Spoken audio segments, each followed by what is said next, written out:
3장 1절부터 있는 말씀을 공부하겠습니다. 다 같이 1절 읽겠습니다. 어리석도다 갈라디아 사람들아, 예수 그리스도께서 십자가에 못 박이신 것이 너희 눈앞에 밝히 보이거늘 누가 너희를 구하더냐.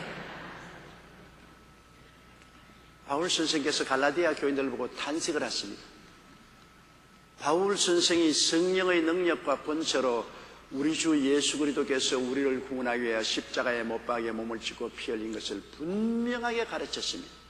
그래서 여기 바울이 담대하게 말하기를 그리스도께서 십자가에 못 박인 것이 너희 눈앞에 밝히 보인다고 말했습니다. 바라봄의 법칙입니다. 우리가 예수 그리스도를 믿는다는 것은 예수께서 우리를 위해서 십자가에 못 박인 것을 마음의 눈으로 밝히 바라볼 때 우리 마음속에 성령이 믿음으로 역사하는 것입니다. 우리 바라봄의 법칙이란 굉장히 중요합니다. 마음의 눈을 가지고 보는 것 말입니다. 육신의 눈을 가지고 보는 것이 아니라 마음의 눈으로 보는 것입니다. 예수 그리스도가 갈보리 십자가에서 여러분과 저를 위해서 못 박여 몸을 찢고 피 흘리고 달리는 모습을 마음속에 밝히 바라보고 그 의미를 마음속에 깊이 생각해 보는 것입니다. 예수님이 제 십자가에서 내 죄를 짊어지고 몸을 찢고 피 흘렸었구나. 그 결과로 나는 용서를 받고 의롭다함을 얻고 하나님의 영광을 받구나. 저 십자가에서 마귀와 세상에서 나를 건지기 위해서 주님이 싸우셨고 마귀를 이기시고 나를 놓아주셨구나. 저 십자가에서 예수님이 몸을 찢고 피 흘리면서 나의 연약함과 나의 병을 짊어지고 가셨구나. 저 매달린 나무에서 우리 저주를 대속하시고 나에게 아브라함의 복을 주기 위해서 저렇게 고난당하셨구나. 주님이 죽으심으로 사망과 음부를 절대하시고 나를 부활과 영생과 천국으로 인도해 주셨구나. 그리스도의 십자가의 고난을 내 마음의 눈으로 바라보고 그 의미를 마음속에 늘 묵상하는 그러한 사람이 깊은 신앙에 들어가는 것입니다. 마음의 눈으로 바라보고 그 의미를 묵상하지 않고 그냥 지나가면 그리스도의 십자가가 나와 아무 관계가 없습니다. 바라봄의 법칙이란 굉장히 중요합니다. 마음의 눈으로 바라보고 내가 그 의미를 깊이 생각하고 그것을 믿고 그 다음에 입으로 시인하는 것입니다. 나는 예수 그리스도로 말미암아 용서와 의를 받은 사람이다. 나는 거룩하고 성령 충만함을 입었다. 나는 치료함을 받았다. 나는 복받은 사람이다. 나는 천국 백성이다. 자기의 위치를 강하게 입으로 시인하는 겁니다. 이것이 우리 신앙생활에 절대로 필요한 것입니다. 그 갈라디아 교인들에게도 주님이 말하기를, 바울 선생이 말하기를 어리석도다 갈라디아 사람들아, 예수 그리스도의 십자가 못 박인 것이 너희 눈앞에 밝게 보이거늘 누가 너희를 구하더냐. 그들이 예수 그리스도를 집중적으로 바라보고 그 십자가의 고난의 의미를 마음속에 계속 묵상하고 믿었더라면 꾀임에 빠지지 않았을 것입니다. 사탄은 우리를 꾀거든요. 더구나 갈라디아 사람들에게는 유대교가 들어와서 예수를 십자가에 못 박아 죽이신 하나님의 그 은총을 인해서 구원받는 것이 아니다. 그게 플러스 알파에서 환례도 받아야 되고 율법도 지켜야 구원을 받는다. 그렇게 조건을 붙여서 자꾸 유혹을 하는 겁니다. 오직 믿음으로 구원받는 것이 아니다. 믿음 플러스 또 율법적인 행위를 해야 구원받는다. 그래서 믿음을 혼돈시키는 것입니다. 그러므로 바울 선생이 그러한 혼돈을 받은 갈라디아 사람들 보고 어리석도다 갈라디아 사람들아. 여러분, 하나님의 지혜요 하나님의 지식이 바로 예수 그리스도를 십자가에 못 박아 우리를 대속하신 것입니다. 이건 하나님의 지혜요 하나님의 지식인 것입니다. 하나님의 지혜와 지식을 부인하는 것은 어리석기 짝이 없는 것입니다. 천당 가는 길은 하나님의 예배한 길입니다. 사람이 예배한 길이 아닙니다. 사람은 천국 가는 길을 스스로 만들 수가 없습니다. 인간 율법 행위로는 천국 가는 길을 만들 수 없어요. 하나님의 은혜로 하나님이 친히 일하셔서 천당 길을 예배하는 것입니다. 하나님이 친히 그 아들을 동정녀 마리아를 통해서 보내시고 땅에 태어나서 33년 동안 살게 하시고 십자가의 제물로 하나님이 예비했지 우리가 예비한 건 아닙니다. 하나님이 친히 예비하셔서 그를 희생 제물로 삼으심으로 그를 통해서 하나님이 값없이 우리에게 용서와 의, 영광, 거룩함과 성령 충만, 치료, 축복, 천국, 영생을 주신 것입니다. 이것은 모두 다 하나님이 예비하셔서 우리에게 선물로 주신 것입니다. 선물로 주신 것이기 때문에 있는 은혜예요. 이 은혜는 믿음으로 받아들인 것입니다.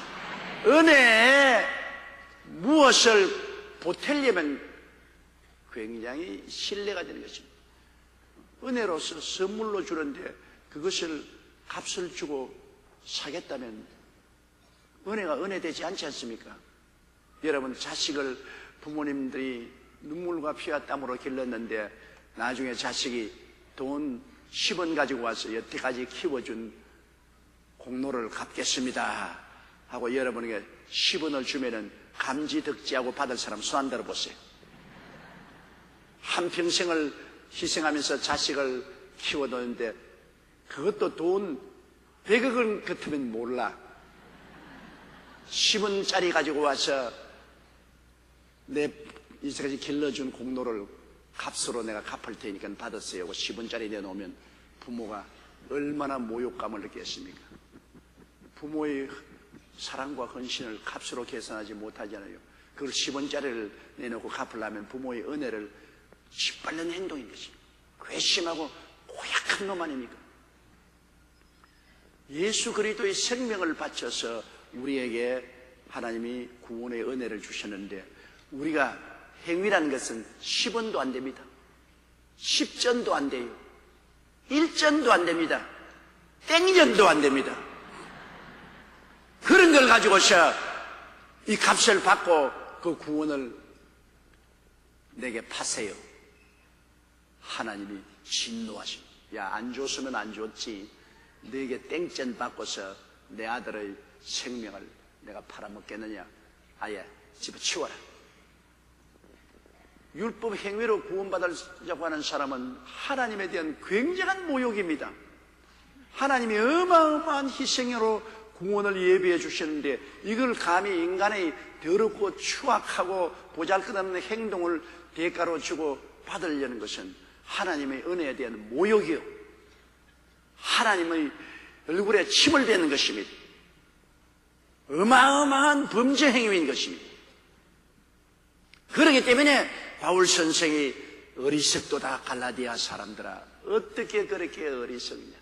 예수 그리스도가 십자가에 못 박인 것이 눈앞에 밝히 보이거늘 누가 너를 빼드냐. 예수님을 몰랐으면 모르겠는데 하나님이 우리를 위해서 구원으로 예배해 주신 십자가에 못 박인 예수님이 눈앞에 밝히 보이는데 어떻게 꿰을 받느냐. 여러분, 매일 매시 십자가에 못 박인 예수님을 우리는 마음의 눈으로 바라보고 그 의미를 늘 묵상해야 되는 것입니다. 묵상이라는 것이 굉장히 필요해요. 그 깊이 의미를 되짚어보고 생각하는 것입니다. 그래야 여러분 신앙이 흔들리지 않고 꿰임에 넘어가지 않습니다. 많은 사람들이 묵상을 하지 않아요. 묵상이란 여러분 신앙의 뿌리를 내리게 하는 것입니다. 묵상이 얼마나 중요한지 압니까? 그 하나님의 말씀의 의미를 깊이 생각해보고 짚어보는 것, 그 맛을 보는 것, 이것이 우리의 마음속에 신앙의 뿌리를 내린 것입니다. 무엇보다도 우리 신앙의 가장 중심은 예수 그리스도의 십자가인 것입니다. 그리스도의 갈보리산 십자가가 우리 신앙의 근본입니다. 그게 초점이 흐트러지면 모든 신앙은 엉터리가 되고 마는 것입니다. 십자가 은혜를 통해서 우리가 하나님을 만나고 구원을 얻고 천당을 가는 것이기 때문에 이것만은 늘 마음에 바라보고 그 십자가 대속의 의미를 늘 마음속에 묵상하고 입으로 시인하고 하나님께 감사하고 믿는 여러분 되시기를 주의 이름으로 축원합니다. 2절요. 내가 너희에게 다만 이것을 알려 하노니 너희가 성령을 받은 것은 율법의 행위로냐 듣고 믿음으로냐. 여러분, 성령 받는 것 얼마나 놀라운 일입니까? 성령은 하나님의 영입니다. 하나님의 영 성령을 바라는 것이 너희들이 율법을 잘 지켜서 행위를 잘해서 대가로 바라는 것이냐, 하나님이 예수 믿을 때 그냥 선물로 주느냐. 바울 스승이 그거 묻는 겁니다. 그 갈라디아 사람들, 너희 언제나 율법을 지켜서 아주 의롭게 되어서 그 대가로 성령 바라느냐, 무조건 하고 와서 예수 믿고 주여 성령 주시옵소서 부르짖다가 성령을 바라느냐. 한번 물어보자. 여러분 성령 받으시면 손 들어봐 주십시오. 손 내려주십시오. 여러분이 율법을 다 지켜서 그 대가로 성령 받은 사람 한번 손 들어봐 주십시오. 무슨 말인지 모르는 할머니들만 손 들고.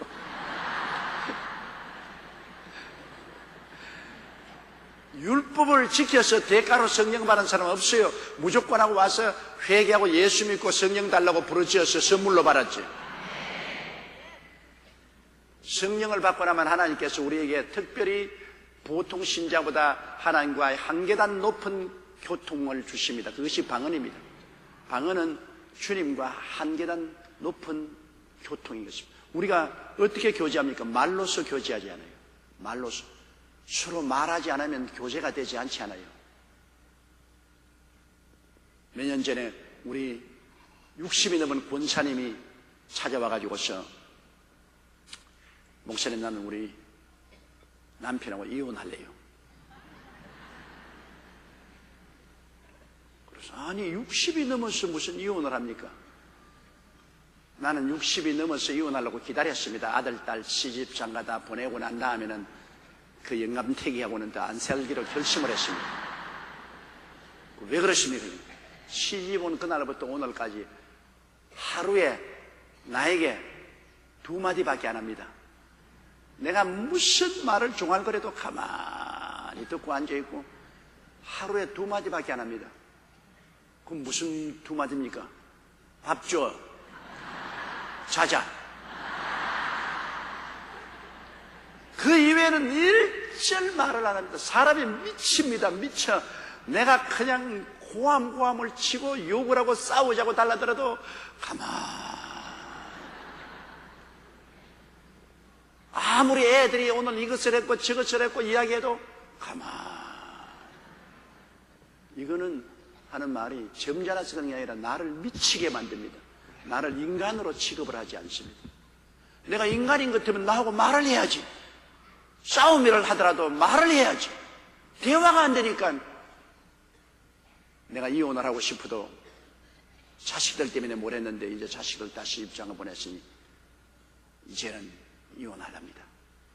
그래서 내가 그 권사님하고 말했지만, 권사님, 이제 말할 상대가 따로 있지 않아요. 예수님과 말하면 되지 않아요? 그 목석 같은 영감하고 무슨 말을 더 하겠소? 60이 넘은 영감하고 말해봤자 입에서 냄새만 나지 아무것도 좋은 것 없습니다. 이제는 예수님과 말씀을 하세요. 늘 새벽기도 나오고 예배 때 와서 찬송하고 기도하고 저녁에도 주님 말씀 읽고 기도하고 주님과 대화하면 얼마나 좋습니까?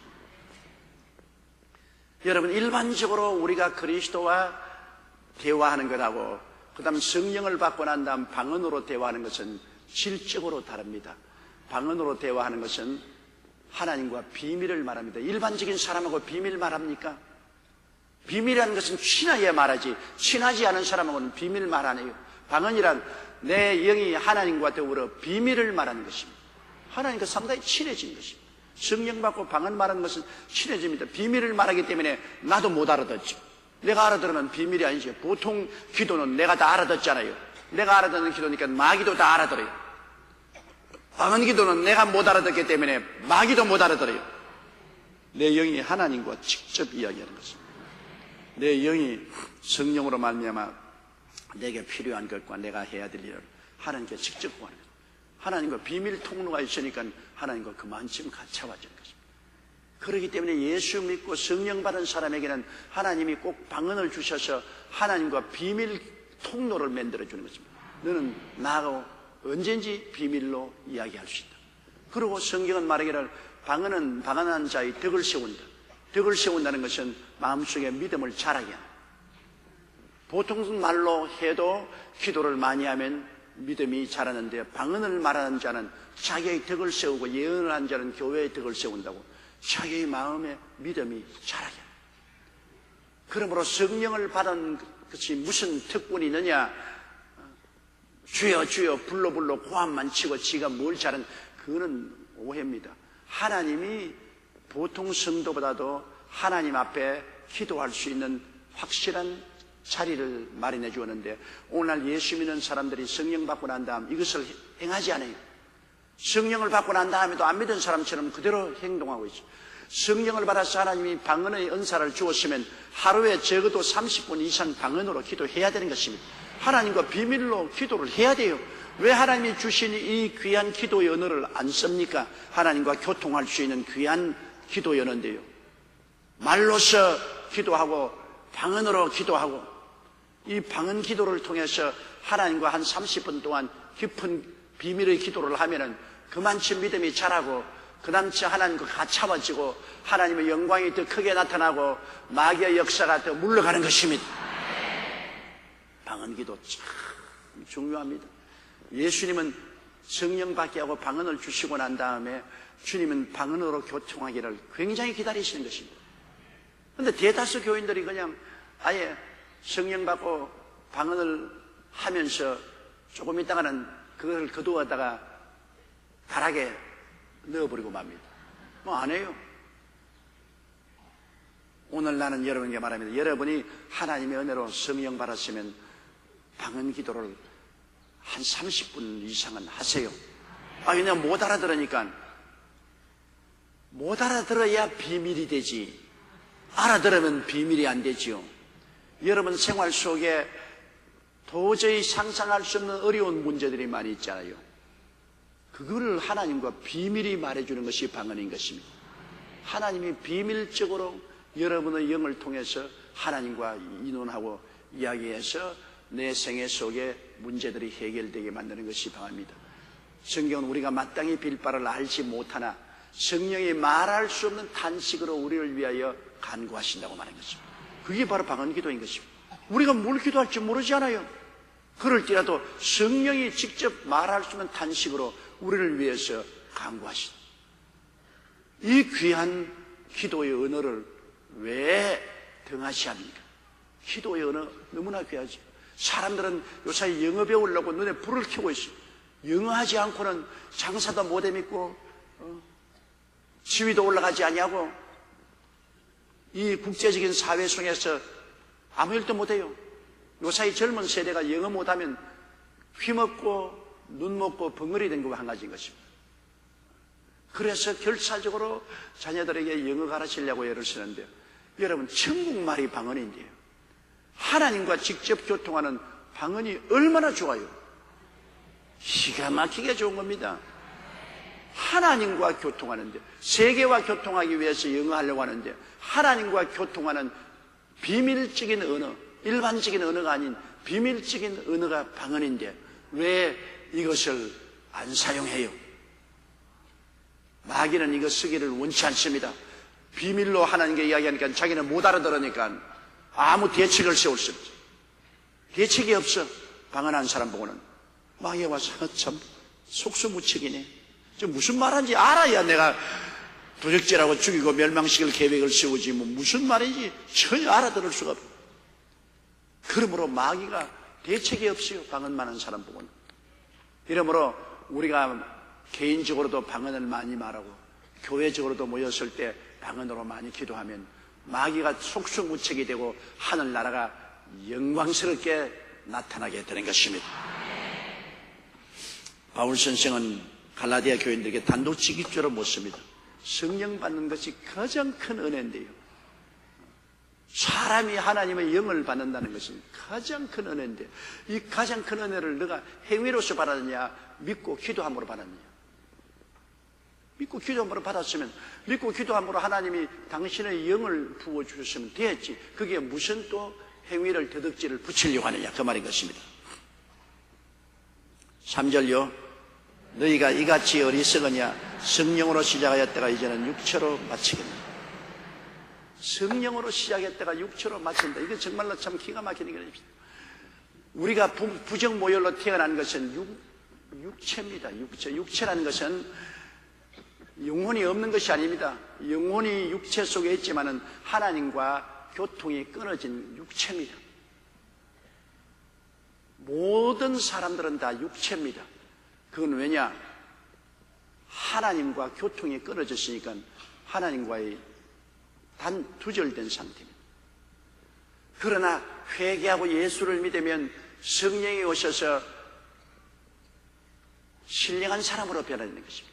육체의 사람이 아니라 신령한 사람이 되는 것입니다. 하나님의 영이 들어와서 하나님과 우리와 사이에 교통이 있고 살아났습니다. 신령한 사람이지 육체의 사람이 아닌 것입니다. 옆에 있는 분들에게 당신은 신령한 사람입니다. 그렇게 했습니다.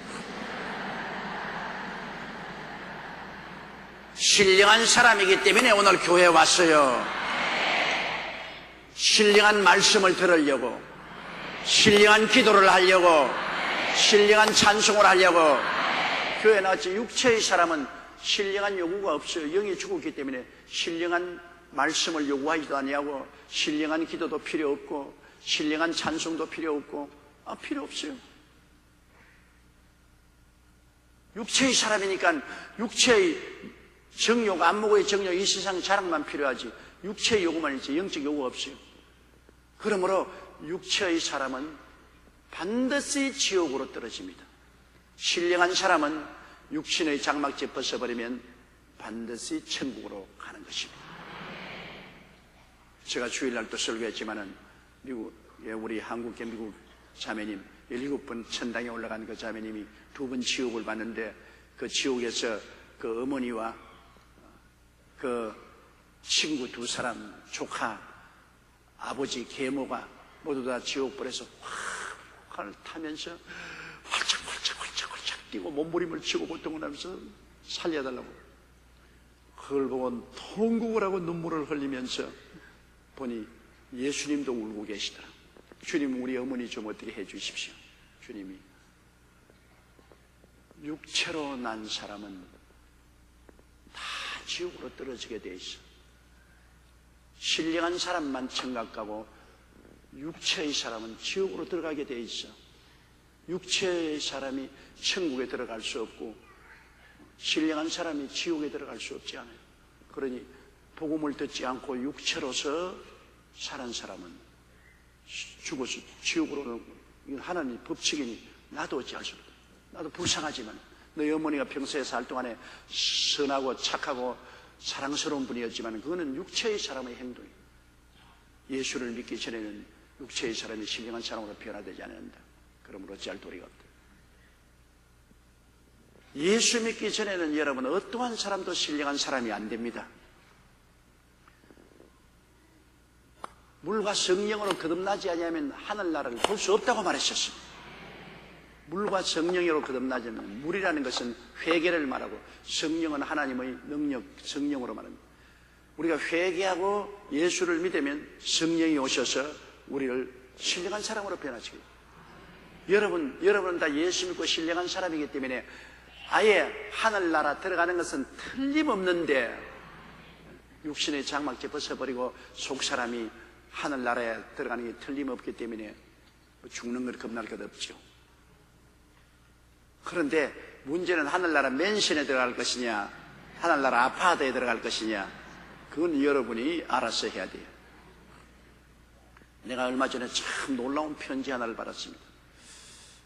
이 이야기를 내가 해도 좋을지 안 해도 될지 몰라도 부부간에 우리 교회에 열심으로 10년 이상 나온 분입니다. 너무나 말씀을 사모하고 교회에 오기를 즐거워하고 봉사도 하고 했는데 그 남편이 교통사고로 세상을 떴어요. 부인이 너무 충격을 받았습니다. 하나님, 우리 부부가 너무나 주님을 섬기고 열심으로 주님을 따르고 앞으로는 교회 사업을 더 열심히 하고 목사님을 도와서 더 하나님 역사를 하자고 우리가 늘 그렇게 약속을 했는데 어찌하여 우리 남편이 이렇게 세상을 떠날 수 있습니까? 하나님, 내게 이유를 좀 가르쳐 주십시오. 또 우리 남편이 떠났으니까 한 번이라도 꿈에라도 좀 만나게 해 주십시오. 그런데 남편이 사업을 하다가 떠났기 때문에 남편이 세상 떴다고 말하면 그 다음부터 빚진 사람들이 모두 다 빚을 안 갚게 돼요. 남편이 죽었다고 하면 모두 다 빚을 안 갚고 하던 사업도 무너지게 되기 때문에. 그래서 그 부인이 지혜를 내어서 신속히 남편 시신을 처리하되 사람들에게 일절 말하지 않고 남편이 출장 갔다고 말했습니다. 모든 거래처에 남편이 지금 미국에 급히 출장을 갔다. 그래 그 기간 동안에 모든 남편이 하던 사업을 부인이 다 알아냈습니다. 남편은 사업을 잘 몰랐으니까 누구에게 얼마 빚을 주고 사업이 어떻게 진행된 것을 전부 아는데 사무실 직원들까지라도 남편이 세상 뜬 것을 모르고 있어요. 그러니까 전부 서류를 다 정리하고 딱 정돈해서 딱 잡았습니다. 그래도 말은 안 했는데 거래처에 있는 한 사람이 찾아오더니만 사모님 좀 이야기 좀 할 것이 있습니다. 사장님 어디 가셨죠? 천연스럽게 출장 갔어요. 지금 미국 장기 출장 가서 있어요. 아닐 건데요. 왜 아니고 당신이 뭐 때문에 그러세요? 내가 어제 저녁에 꿈을 꾸었는데요. 꿈에 당신 남편 만났어요. 당신 남편이 내게 와서 야 이 사람아 나 죽었다. 나 아무 날 아무 시에 어디에서 교통사고로 내가 죽었다. 지금 네가 보고 있는 나는 육체의 사람이 아니라 신령한 사람이다. 그러면서 제가 입은 이런 가운을 입고 아주 기와 요초 만발한 곳에 꽃밭에 물을 주면서 그 이야기를 하면서 저거 저리 한번 보아라. 아니 굉장히 빛이 나는 찬란한 도성에 있는데 그게 흰옷 입은 사람들이 많이 도성으로 줄을 지어가는데 나는 저리로 들어가야 되는데 내가 세상에 살 동안에 자네하고 굉장히 친했지 않느냐. 그러므로 마지막으로 자네에게도 한번 내가 권면을 하고 들어가려고 자네를 만나도록 했는데 나는 저리 들어가나 너는 지금 못 들어온다. 왜? 너는 예수를 안 믿었으니까 너는 흰옷을 받아 입지 못하고 너는 못 들어오는 사람이다. 그러나 나는 들어가니까 장차 저곳에 만나자. 그러면서 하는 말이 이 말이 거짓말인지 참말인지 네가 세상에 내려가서 우리 집사람에게 물어봐라. 내가 죽었는지 안 죽었는지 물어봐라. 그래서 선생님 꿈에서 깼어요. 이건 너무나 요사스러운 꿈이기 때문에 이게 말하기도 곤란하고 그래서 와서 사장님이 출장한 것이 아니라 세상 떴지요. 그 부인이 시집이 딱 되고 무슨 그런 외람된 소리를 합니까? 그럼 내 이야기를 좀 들어보십시오. 그러면서 이야기를 해요. 부인이 그 이야기를 듣고 통곡하고 울었습니다. 왜냐? 그건 늘 주님께 주님 우리 남편이 왜 세상을 떴습니까? 떴으면 나에게 소식이라도 좀 전해주십시오. 천당 간 소식을. 근데 이 안 믿는 친구가 소식을 들고 왔어요. 이건 얼토당토하는 상황입니다. 소식을 부인이 마음속에 안심이 되고 기쁨이 충만합니다. 야 진짜로 천국에 갔구나. 하나님이 필요해서 부르셨구나. 그러니 이제는 안심이다. 그래서 맞았어요. 우리 남편이 교통사고로 꿈에 본 그대로 그날 그 시에 어느 길거리에서 교통사고로 세상을 떴어요. 그러니까 그분이 아유 나도 천당 가야 되겠다. 우리 교회에 지금 4주간째 나온답니다.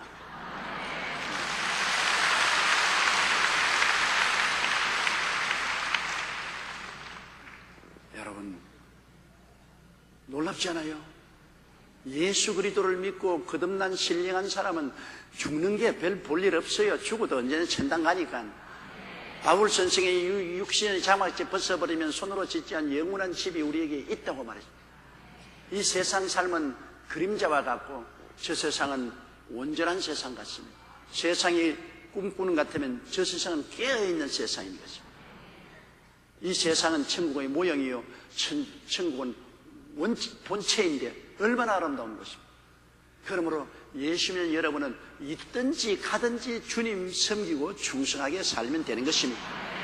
우리는 여기 있으면 하나님 복음 전하라고 있는 것이고 가면 이제 주님이 쉬러 오라고 이제는 그만 살고 오라고 부르시는 것입니다. 이 땅은 다 행인과 나그네와 같이 지나가는 것이요 이 땅에 영원히 살 사람은 없습니다. 그렇기 때문에 이 땅에 살 동안 예수를 믿고 육체의 사람에서 신령한 사람으로 거듭나야만 되는 것입니다. 사람이 온 천하를 다 갖고도 자기의 목숨 하나 잃으면 무엇이 유익하리요? 사람이 자기 목숨과 무엇과 바꾸겠느냐? 이상 부귀 영화 때문에 자기 목숨을 영원히 버린다. 이런 바보가 되지.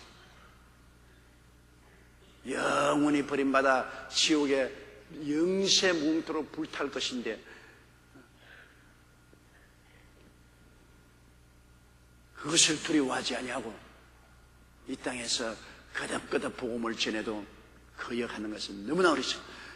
불쌍하게도 복음을 한 번도 못 듣고 죽은 사람도 너무나 불쌍하지 않습니까? 그래도 별도리 없이 복음을 못 들었으니 육체로 태어나서 육체로 살다가 육체로 죽었으니 지옥에 가는 것이. 복음을 못 듣고 죽어도 육체는 육체고, 복음을 듣고도 안 믿으면 육체는 육체고, 육체는 전부 지옥으로 떨어지는 것입니다. 신령한 사람만 천당에 가는 것입니다. 그러므로 여기 바울 선생이 탄식하는 것은 너희가 이같이 어리석으냐? 성령으로 시작했다가 이제는 육체로 마치겠네. 성령으로 시작해서 예수 잘 믿다가 그만 육체를 따라서 세상을 따라가는 거예요. 이거 바보 아닙니까? 예수 그리스도 잘 믿다가 타락한 사람. 여러분, 신앙이라는 것은 율법 행위로 믿는 것이 아닙니다. 하나님의 은혜를 믿고서 구원받는 것입니다. 하나님이 일 다 해주시고 우리는 은혜로 믿기만 하는 것입니다. 육체의 행위로, 율법적 행위는 내가 공로를 세워서 천당을 가는 것입니다. 율법 행위로 구원받을 육체가 없습니다. 아무도 없어요. 율법 행위로 내가 충분히 의롭게 되어서 천당 갈 사람 누가 있어요? 하나님의 은혜를 믿음으로 가는 것이지. 그러니 믿음으로 구원을 받았다가 그걸 포기하고 율법적인 행위를 해가지고서 율법에 온전하다고 인정받아가지고 천당 가려고 하는 사람은 어리석은 사람이죠. 이 갈라디아 사람들은 어리석은 사람입니다. 하나님의 은혜를 믿음으로 구원받았다가 그것을 포기하고 율법적인 행위로 구원받으려고 함으로 은혜에서 버림받고 하나님께 버림받고 이제 죽도록 이래요. 죽도록 이래요. 이래도 아무리 이래도 그 공로로서는 인정을 받지 못해요. 하나님이 인정할 만큼 의로운 사람 아무도 없어요. 의는 없나니 하나도 없다고 성경은 말했습니다. 예수님 이외 아담의 자손으로 이 땅에서 의인이 한 사람도 없습니다.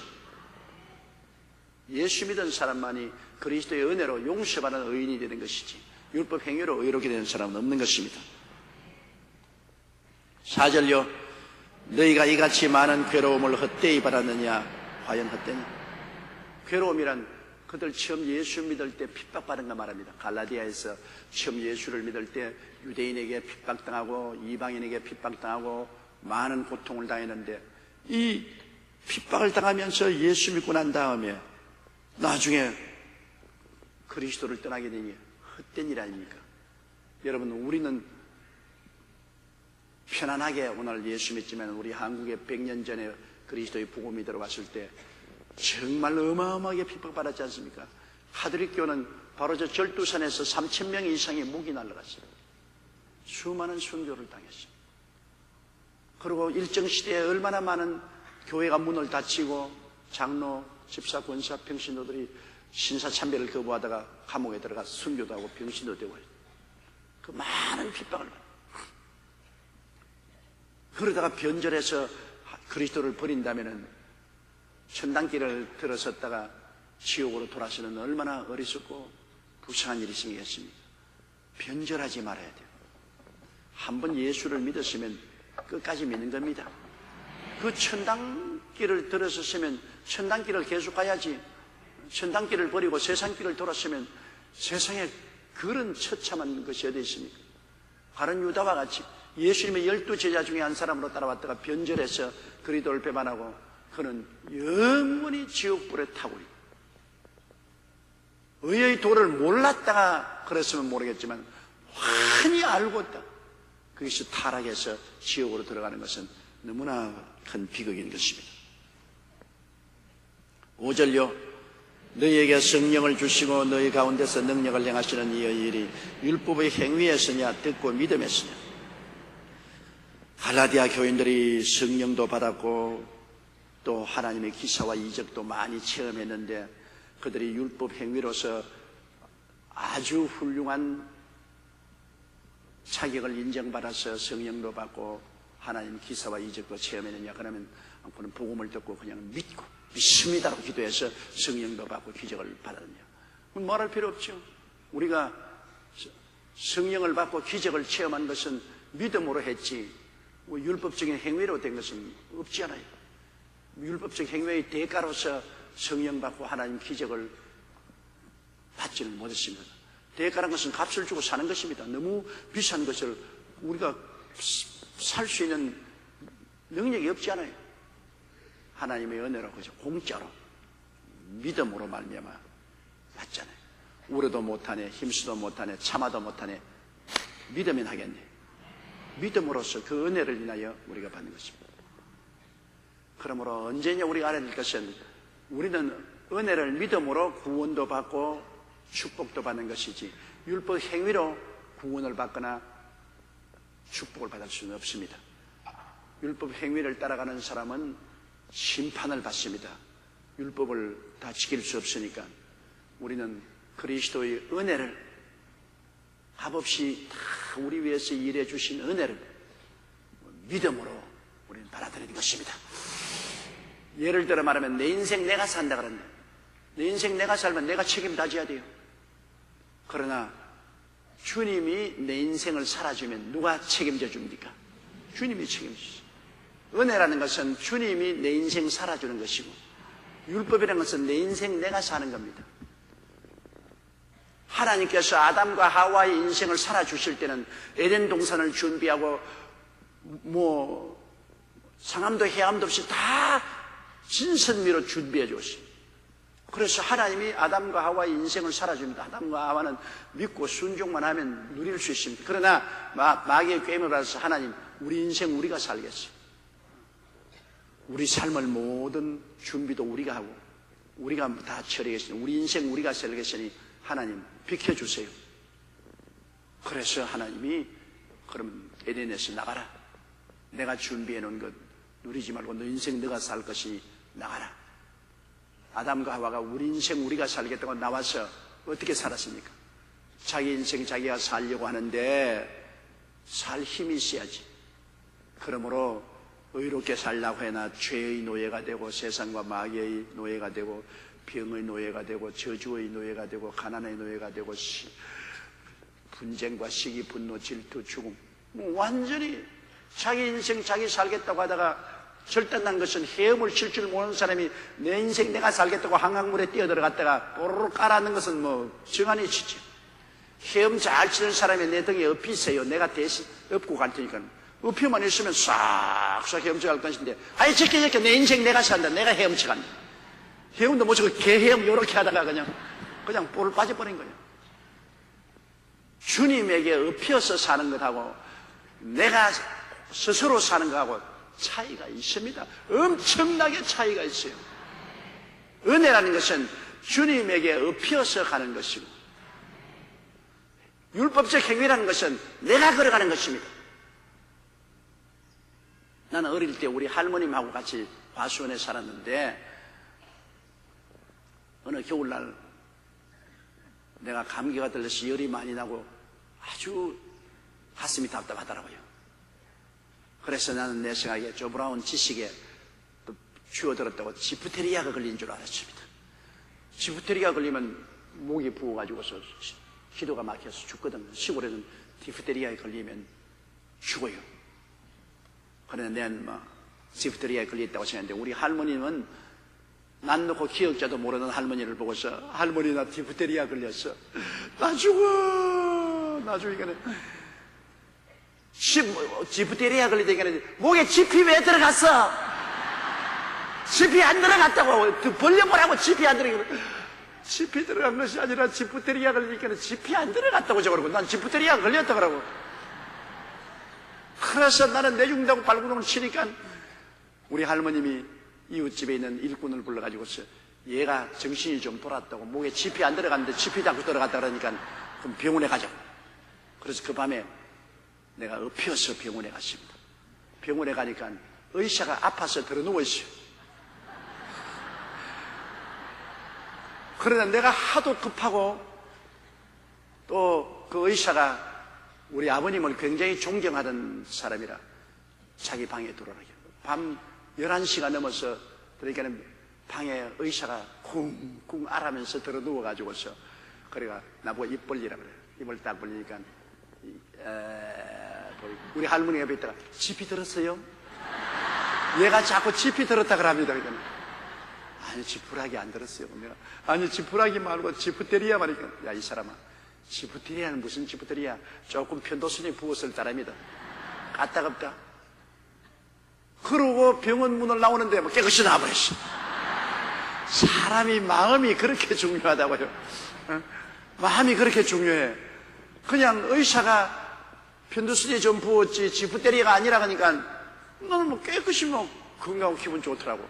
그래서 내가 걸을 수 있어요. 내가 걸을 수 있는데 그 같이 하는 이웃 동리 그 장정이 엎혀라. 네가 걷지 말고 엎혀라.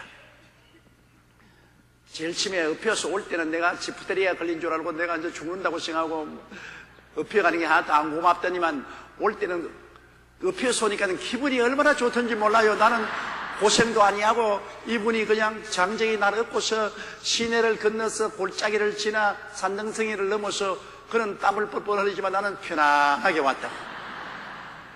그것이 은혜입니다. 은혜. 엎혀서 인생을 사는 것.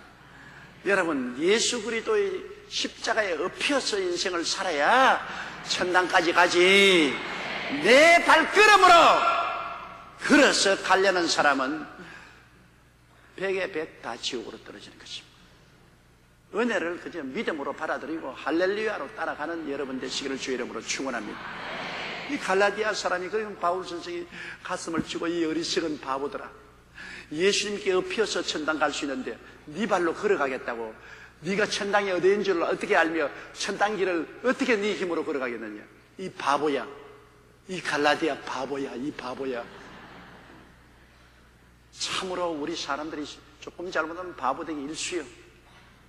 여러분은 예수 그리스도를 믿고 의지하시면 은혜에 엎혀서 가야 되는 것입니다. 6절요. 아브라함이 하나님을 믿음에 이것을 그에게 의로 정하셨다 함과 같으니라. 아브라함은 우리 믿음의 조상 아닙니까? 믿음의 조상도 아브라함이 하나님을 믿으니까 하나님의 은혜로 아브라함을 다 돌봐주시고 너는 의롭다고 했습니다. 믿음으로 의롭게 말이지. 아브라함도 율법적 행위로 의롭다고 받은 것은 없습니다. 아브라함 행위 별로 좋지 않아요. 아브라함이 뭐 가나안 땅에 와서 가뭄 들었다고 자기 아내 데리고 우리 부부간 하지 말고 누이 동생 오빠 하자. 그거 거짓말한 백주 거짓말 아닙니까? 여보 아내 이런 사람이 이제 오빠 동생 그래가지고서 바로를 속여 들어가서 또 마누라 또 바로에게 또 시집 보내놓고 그 대가로서 살고 우리보다 못해요. 아무리 요사이 고약한 사람도 부인 시집 보내놓고서 다른 남자에게 시집 보내놓고 그 대가로 밥 먹고 사는 사람 봤어요? 뭐 아브라함 때문에 골치 아파요. 왜냐하면 아브라함이 저 하갈에게 장가 들어가지고서 이스마엘을 낳아가지고서 그 후손들이 요사이 테러 잡고 하죠. 아랍하고 이스라엘 전쟁하고 미국하고 이라크하고 전쟁하고 요사이 알카이다, 알카이다가 지금 누굽니까? 전부 이스마엘의 자손입니다. 하갈의 자손입니다. 아브라함이 정말 복의 근원도 되고 화의 근원도 돼요. 그런 아브라함의 행위로서 율법적 행위로서 의롭다함을 얻을 수가 없습니다. 그런데 아브라함은 하나님을 믿었습니다. 그러니까 하나님이 너 의롭다고 했습니다. 믿음을 하나님이 얼마나 귀하게 되겠습니까? 일은 하나님이 해주시고 그것을 믿는 사람은 은혜를 받습니다. 그러나 내가 내 일을 하겠다는 사람은 하나님이 일도 안 해주시고 은혜도 베풀지 않습니다. 아브라함이 의롭다함을 얻은 것은 믿음으로 의롭다함을 얻었지 행위로 의롭다함을 얻은 것은 아닌 것입니다. 7절요. 그런즉 믿음으로 말미암은 자들은 아브라함의 아들인 줄 알지어다. 믿음으로 하나님께 나오는 자는 전부 다 아브라함의 자손입니다. 아브라함의 믿음으로 의롭다함을 얻었으므로 우리도 예수를 믿으면 전부 그 믿음 때문에 의롭다함을 얻게 되는 것입니다. 하나님의 아들이 천당에 올라가면은 남자는 남자대로 천당에 올라가는데 억세게 보이고, 남자의 영은 억세게 보이고, 여자의 영은 천당에 올라가도 이쁘고 가날프게 보이지만은 성적인 분별은 없더라고 합니다. 남자와 여자의 성적인 분별은 없는데 그 모습은, 순수 영혼의 모습은 남자는 억세고 여자는 가날프고 이쁘고, 그런데 천당에 가니까 가날프고 이쁜 사람만 꽉 들어 찾더래요. 지옥에서 뛰고 꿀린 데 보니까 전부 억센 사람들만 있더래. 참 큰일 났어. 오늘 또 보면 남자의 밥에 매 차도 난쯤 드물드물 앉았어. 남자가 그렇게 귀해. 그러니 여러분, 남성 동지를 불쌍히 여겨주시옵소서. 전부 여러분은 천당 당하는데 여러분의 남편들은 실컷 일만 하고 그 다음에 불 속에 들어갈 것이니 정말로 불쌍하지 않아. 그러니까 이 세상에 살 동안이라도 좀 잘해주세요. 천당에 올라가도 맨션은 전부 부인들이 다 차지하고, 남자들은 11조도 잘 안 내고 전도도 잘 안 하고 아파트만 들어가 앉아있고, 자기 부인 친구들은 맨션에 들어가 있고, 그렇게 될 거야. 틀림없이 가봐. 여성들은 하나님을 남성들보다 훨씬 더 사랑하고 더 헌신하고 충성을 다했으므로 하나님의 사랑을 독차지하고 있어요. 천당 가면 부탁합니다. 나도 좀 초청해 주십시오.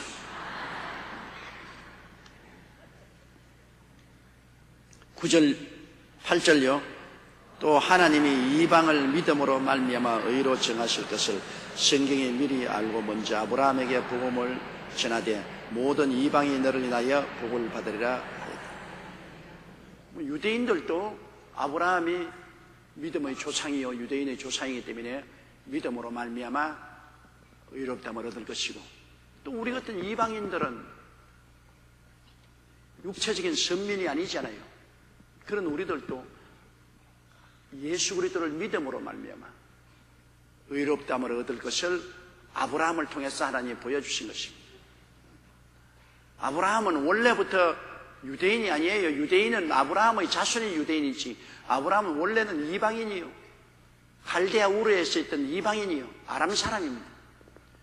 그가 이방인으로 있을 때 하나님을 믿고 의롭다함을 얻었고, 그 다음에는 그가 유대인의 조상이 되어 이삭과 야곱과 12지파 유대인 하나님 선민의 조상이 되어서 그들도 믿음으로 의롭다함을 얻었으니, 아브라함은 이방인의 조상도 되고 유대인의 조상도 되고 이방인도 믿음으로 유대인도 믿음으로 의롭다함을 얻을 표상이 되는 것입니다. 우리 조상이 믿음으로 하나님께 의롭다함을 얻었으니 그 후손들이야말로 모두 다 믿음으로 하나님 앞에 의롭다함을 얻게 되는 것입니다. 9절요. 그러므로 믿음으로 말미암은 자는 믿음이 있는 아브라함과 함께 복을 받느니라. 아브라함이 하나님을 믿음에 하나님이 그에게 복 주시되 내가 너에게 복 주고 복 주며 번창케 하고 번창케 하리라 했는데, 우리가 아브라함처럼 하나님을 믿고 순종하면 아브라함에게 주신 복이 우리에게도 그대로 임한다. 왜냐? 믿음의 조상이 아브라함이기 때문에 믿음을 가진 사람은 다 아브라함의 조상이 되는 것입니다. 아브라함의 조상이. 믿음이 없는 사람은 아브라함과 관계가 없지만은 믿음이 있는 자는 믿음의 조상이 아브라함이기 때문에 아브라함이 조상이 되고, 조상이 복 받았으니 우리도 같이 복을 받게 되는 것입니다. 아브라함은 하나님께 굉장히 복을 받았는데 우리가 아브라함과 같이 믿음을 가지고 순종해 나가면 아브라함의 복이 우리의 복이 되는 것입니다. 우리는 그러므로 그리스도를 믿고 하나님 앞에서 복 받게 되어 있습니다. 복 있는 사람들이 되어 있는 것입니다. 10절요. 무릇 율법 행위에 속한 자들은 저주 아래에 있나니 기록된 바 누구든지 율법책에 기록된 대로 온갖 일을 항상 행치 아니하는 자는 저주 아래에 있는 자라 하였습니다. 신명기 27장 26절에 있는 말씀인 것입니다. 왜냐하면 율법이라는 것은 법입니다. 법을 어기면 벌을 받죠. 법이 없으면 벌도 안 받습니다. 법이 있으면 법을 어기게 되니까 벌을 받죠. 교통법규가 없으면 차를 아무나 운전해도 딱지 안 떼요. 보통 법규가 있으면 법규를 어기면 딱지 떼요. 그러므로 율법을 따라서 살고자 하는 자는 항상 율법 하에 있기 때문에 율법을 범하게 되고 그 범한 결과로 벌을 받게 돼요. 저주를 받게 돼요. 그러나 은혜에는 율법이 없습니다. 믿음만 가지면 된다 그랬기 때문에 주를 믿음으로 용서와 의와 구원을 얻게 되므로 저주가 없습니다. 벌이 없어요. 믿기만 하면 주의 보혈로 용서와 의를 얻게 돼요. 그럼 어떻게 그러냐? 주님이 대신 법을 다 갚아주었기 때문인 것입니다. 아버지가 차를 타고 가는데 어린아이들이 차 안에 같이 탔습니다만 큰 말벌 하나가 안에 들어가서 윙윙 날아거든. 그 말벌에 쏘이면 얼마나 아픕니다. 잘못하면 벌에 쏘여서 죽기도 하는 것입니다. 생묘하다가 벌에 쏘여서 죽는 사람이 있지 않습니까? 애들이 그냥 아빠 벌이 들어왔어, 차 안에 벌이 들어왔어, 전부 두려워하고 벌이 윙윙윙 날아다닙니다. 그러니까 아버지가 차를 한쪽 옆으로 대고 난 다음 벌을 손으로 확 잡았습니다. 그러고 난 다음에 손을 탁 펼치면 벌이 휙 날아나왔습니다. 아빠 벌이 또 다가온다, 벌이 다가온다. 걱정하지 마라. 이제 벌이 다가와도 내 손 보아라. 손에 보니까 말벌이 살이 쏘여 있어요. 벌이 소아가 벌들이 가시가 손에서 발발발 떨고 있어요. 쏘여 박혔어. 벌은 한 번 쏘면 두 번은 못 쏩니다. 한 번 쏘면 두 번 못 쏩니다. 그러므로 아버지가 애들 보고 야 걱정하지 마라. 아버지를 쏘았기 때문에 이제 너희들 못 쏜다. 여러분 율법의 죄도 한 번 죄 지은 데 대해서 한 번 벌을 주지 똑같은 죄로 두 번 벌을 못 줍니다. 그런데 우리 인생의 모든 죄를 예수님이 다 짊어지고 십자가에 벌을 바라보기 때문에 두 번 다시 벌을 못 줍니다. 예수 그리스도 안에 있는 사람은 율법의 벌에서 해방된 것입니다. 아버지에게 쏜 벌은 이제 다시 애들 못 쏘아요. 예수님 십자가에서 우리 일생의 죄를 다 짊어지고 율법의 심판을 받아 죽음으로써 청산해버린 그 율법이 예수님 안에 있는 우리들을 쏘지 못합니다. 예수님 밖에 있는 사람에게는 쏠 수 있습니다. 그리스도 밖에 있는 사람은 율법 행위의 심판을 받아 모두 다 정죄받고 저주받고 절망에 처하지만 그리스도 안에서는 다시 정죄함이 없습니다. 예수 그리스도 안에는 다시 정죄함이 없나니 그리스도 예수 안에 있는 생명의 성령의 법이 죄와 사망의 법에서 너를 해방하였습니다. 예수님이 다 받아버립니다. 일사부재리의 원칙에 의해서 똑같은 죄로서 두 번 형벌을 받지 않은 것은 세상 법도 한 가지입니다. 그런데 일단 예수님이 다 우리 일생의 죄를 대신 짊어지고 벌을 바라버렸는데 두 번 받을 수 있나요? 못 받죠. 예수님 밖에 나가면 자기가 책임져야죠. 그러나 우리는 예수님 안에 들어와 있기 때문에 예수님이 날 대신하여 벌을 받아 주었으므로 이젠 다시 벌을 받지 않습니다. 예수님이 내 인생 살아 주었으므로 내가 벌 받지 않죠. 얼마나 놀라운 일인 것입니다. 무시무시한 하나님의 형벌과 그 율법이 예수님 안에서는 다 청산되어 버립니다. 예수님이 내가 다 이루었다는 것처럼 다 청산되어 버립니다. 우리에게는 오직 용서와 의와 하나님의 영광만 비추어오는 것입니다. 이러므로 이 성경이 말하는 무릇 율법 행위에 속한 자들은 예수님을 믿고 있는 은혜에 속한 자 아니고 내 인생 내가 살겠다는 사람, 그 율법 행위에 속한 자들은 저주 아래 있다. 기록된 바 누구든지 율법책에 기록된 대로 온갖 일을 항상 행하지 않은 자는 저주 아래 있다. 온갖 일을 항상 법에 딱 맞도록 하는 사람은 아무도 없어. 그러니 10번 잘해서 한 번 못하면 죄인 되는 거예요. 모든 사람이 죄를 범하였어. 하나님의 영광에 이르지 못하고 다 저주받아요. 온 세상은 모두 다 저주 아래 있습니다. 모두 다 심판 아래 있어요. 그러니 예수 안 믿으면 여러분 별 도리 없어요. 어떻게 착하고 좋은 사람이라 그래도 예수 안 믿으면 지옥 가요. 저주 아래 있고 율법의 심판 아래 있어요. 그러나 뛰어와서 예수를 구주로 모시면 순식간에 해방되어 버리고 마는 것입니다. 율법의 정죄와 심판에서 해방되어 버리고 마는 것입니다. 11절요 또 하나님 앞에서 아무나 율법으로 말미암아 의롭게 되지 못할 것이 분명하니 이는 의인이 믿음으로 살리라 하였습니다. 믿음으로 말미암아 의인이 된다고 성경은 말했습니다. 왜냐? 율법으로는 될 사람이 없으니까. 하나님이 이미 선언을 했어요. 의인이 된 사람은 나를 믿으면 믿음을 통해서 내가 용서와 의를 주시는 거예요. 율법 행위로는 의롭다함을 받을 육체가 없으니까 하나님은 아예 기대도 하지 않습니다. 그 은혜를 인하여 믿음으로 말미암아 의롭다함을 얻는다. 따라 말씀하세요. 그 은혜를 인하여 믿음으로 말미암아 의롭게 된다. 율법 행위로 의롭게 될 수는 없으니까요. 오직 믿음은 하겠네. 오직 믿음. 믿음 이외에 아무것도 없어요. 오직 믿음. 자나 깨나 믿음, 사나 죽으나 믿음. 믿음만이 우리를 구원하는 것입니다. 12절요.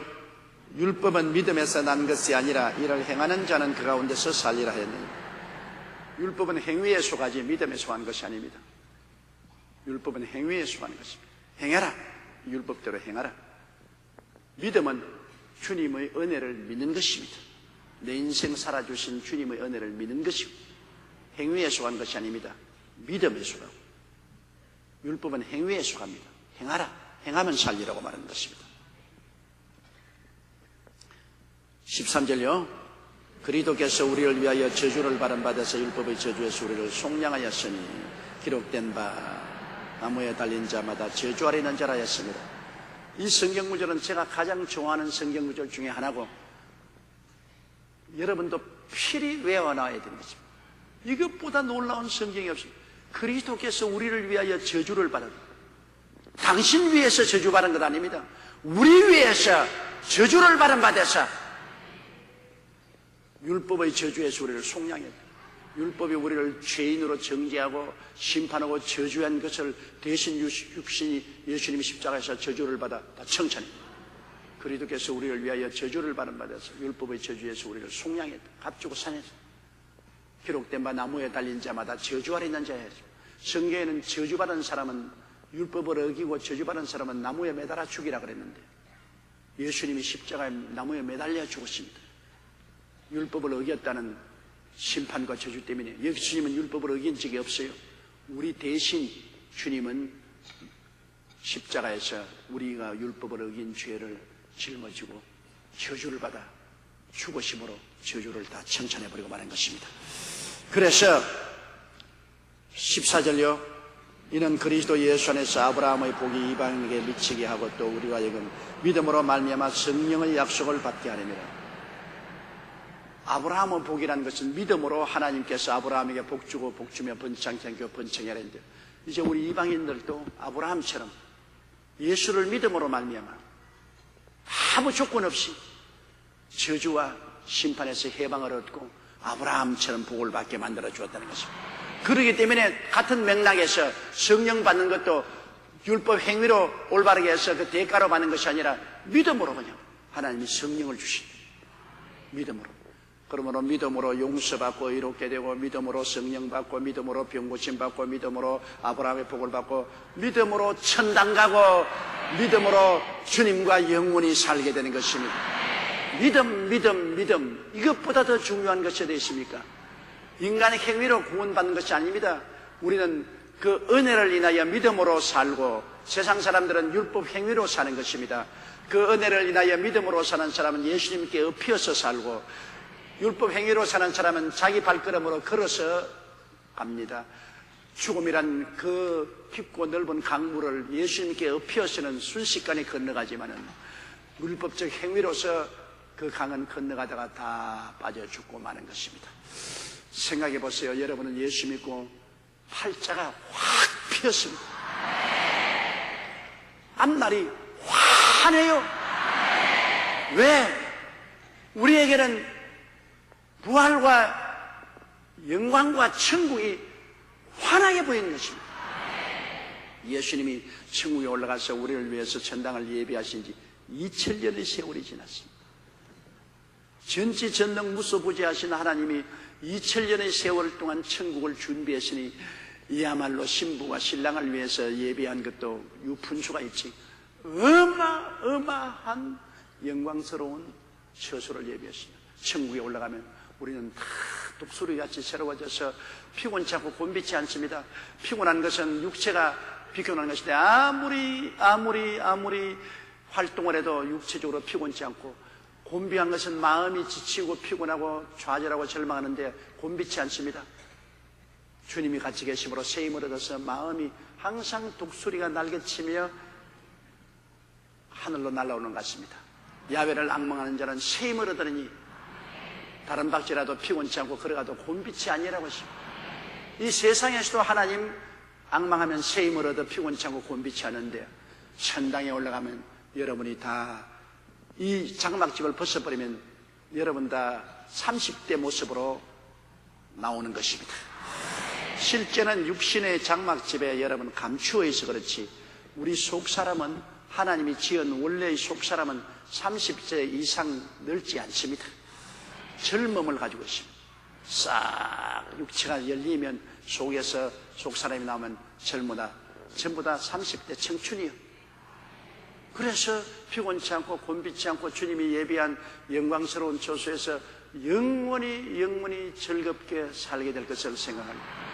이 은혜가 얼마나 큽니까? 세세무음토록 주님을 예배하고 감사하고 자랑하고 칭찬하게 될 것입니다. 그러므로 한번 예수 그리스도를 믿고 이 길로 들어왔으면 아예 살든지 죽든지 흥하든지 망하든지 싸든지 세하든지 이 길을 떠나면 안 됩니다. 갈라디아 교인처럼 여러분 비퉁거리면 안 돼요. 오직 예수 그리스도를 의지하고 믿고서 나가는 여러분 되시기를 주의 이름으로 축원합니다.